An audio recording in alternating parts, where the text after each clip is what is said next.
রাজধানী ঢাকার অভিজাত এলাকা গুলশান ২ এর খালটি বর্তমানে ব্যবহারের অনুপযোগী হয়ে পড়েছে। একসময় এই খাল ছিল স্বচ্ছ ও পরিবেশ বান্ধব, কিন্তু বর্তমানে এটি ময়লা আবর্জনার বাগারে পরিণত হয়েছে। প্রতিদিন খালে ফেলা হচ্ছে পচা গলা খাবার, পলিথিন, বোতল ও অন্যান্য বর্জ্য, যার ফলে পানির রং ও গন্ধ পরিবর্তিত হয়েছে।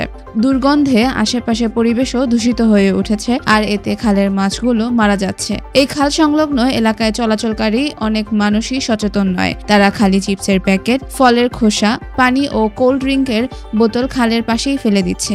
এ ধরনের আচরণ শুধু খালের পরিবেশ নষ্ট করছে না, বরং স্থানীয় বাসিন্দাদের জীবনযাপনেও নেতিবাচক প্রভাব ফেলছে। জনসচেতনতার অভাব এবং যথাযথ তদারকির অভাবে এই পরিস্থিতি দিন দিন আরও খারাপ হচ্ছে। এছাড়াও আরও গ্যারেজ ও দোকান এই খালের পানি দিয়ে তাদের গাড়ি ও যন্ত্রপাতি ধৌত করছে। কিছু স্থানে ময়লা পানি নিষ্কাশনের জন্য পাইপ বসিয়ে সরাসরি খালে ফেলা হচ্ছে। এতে খালের পানি আরও বেশি দূষিত হয়ে পড়েছে। খালটির প্রাকৃতিক সৌন্দর্য হারিয়ে যাচ্ছে, আর এতে সৃষ্টি হয়েছে এক অস্বাস্থ্যকর পরিবেশ। খাল রক্ষা এবং পরিষ্কার রাখার জন্য যথাযথ পদক্ষেপ নেওয়া এখন সময়ের দাবি।